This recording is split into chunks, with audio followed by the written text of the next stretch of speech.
Sir नमस्कार। नमस्कार। त्यही त मैले कता कता सुनेको यो निजगढ नगरपालिकाको विद्यालयहरूमध्ये कम्प्युटर इन्जिनियरिङ चाहिँ पढाइ हुने एकमात्र निजगढको यो बागदेव मात्रै स्कुल मात्रै भन्ने सुने। के छ यसको बारेमा अलिकति बताइदिनुहोस् न। हजुर, यसले चाहिँ 2 वर्ष अगाडि सिटिभिटीबाट सम्बन्धन प्राप्त गरेर कम्प्युटर इन्जिनियरिङ विषयमा प्रमाणपत्र तहको कक्षा सञ्चालन गर्दैछ। र खास गरी हामीले यो निजगढमा यो अहिलेको चाहिँ यो कम्प्युटरसँग सम्बन्धित अध्ययन गर्नको लागि एउटा अवसरका रूपमा हामीले यसलाई बुझेका छौँ। र खास गरी यस कम्प्युटर इन्जिनियरिङको अध्ययन पश्चात चाहिँ अहिले हरेक किसिमका सङ्घ संस्थाहरूमा यो कम्प्युटर सम्बन्धी नलेज आवश्यक परेको हुनाले र यस सम्बन्धी आवश्यक ज्ञान आवश्यक परेको हुनाले यसको चाहिँ एउटा व्यापक क्षेत्र भएको महसुस हामीले गऱ्यौँ र हामीले यहाँ कम्प्युटर इन्जिनियरिङ विषयको डिप्लोमा कक्षा सञ्चालन गऱ्यौँ। र अहिले हामीसँग खास गरी यस कम्प्युटर इन्जिनियरिङ अध्यापन गर्नको लागि आवश्यक सबै किसिमको पूर्वाधारहरू हामीसँग रहेको छ।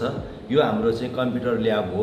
त्यसै गरी हामीसँग चाहिँ साइन्स ल्याब पनि एकदमै राम्रो व्यवस्थित रहेको छ र त्यसको लागि आवश्यक अन्य सम्पूर्ण भौतिक पूर्वाधारहरू हाम्रो चाहिँ विद्यालयमा रहेको छ। यति मात्रै होइन, शुल्कको हिसाबले पनि हाम्रो विद्यालयमा अध्ययन गर्नको लागि अत्यन्तै सहज रहेको छ। निजगढ नगरपालिकाका सबै वडाहरूले यो प्राविधिक विषय पढ्नको लागि आवश्यक सपोर्ट गरिरहेको छ। त्यसै कारणले निजगढका सम्पूर्ण त्यस्ता विद्यार्थी भाइ बहिनीहरू जो भोलि एउटा कम्प्युटर इन्जिनियरिङ अध्ययन गर्न चाहनुहुन्छ, यसमा आफ्नो भविष्य खोज्नुहुन्छ, उहाँहरूको लागि चाहिँ एउटा अत्यन्तै स्वर्णिम अवसरको रूपमा चाहिँ यो कार्यक्रम रहेको म भन्न चाहन्छु। त्यही त यो कम्प्युटर इन्जिनियरिङ पढ्ने कति बेला थाहा नहुनु पनि सक्छ होइन, धेरै विद्यालयहरूलाई थाहा पनि नहुन सक्छ। अन्तिममा जाँदै मैले सोध्न छुटेका र तपाईँलाई भन्ने मन लागेका त्यस्ता केही छन् भनिदिनुहोस् न।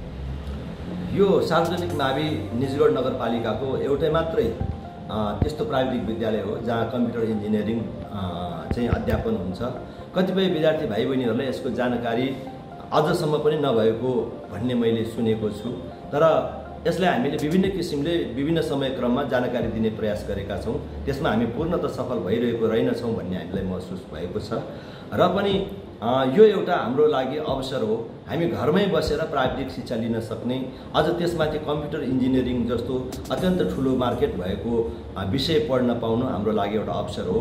यो कम्प्युटर इन्जिनियरिङ पढ्नको लागि धेरै खर्च लाग्छ कि भन्ने विद्यार्थीहरूको चिन्ता रहेको पनि छ। तर यसमा छैन। हामीले वार्षिक 35,000 रुपियाँ तोकेका छौँ। तर त्यो पनि ती सम्बन्धित वडाहरूले त्यसको चाहिँ व्यवस्थापन गर्ने भएको हुनाले हाम्रो विद्यार्थी भाइ बहिनीहरूको लागि यो कुनै पनि त्यस्तो तनाव र बोझको विषय हुन सक्दैन।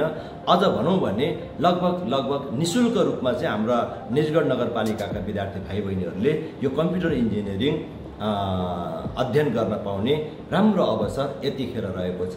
त्यसै कारणले हाम्रो निजगढ नगरपालिकाका विद्यार्थी भाइ बहिनीहरू जो तपाईँहरू एसई पछि कम्प्युटर इन्जिनियरिङ गर्न चाहनुहुन्छ, कम्प्युटर इन्जिनियरिङ मार्फत आफ्नो भविष्य खोज्न चाहनुहुन्छ भने तपाईँहरूलाई राम्रो अवसर रहेको छ।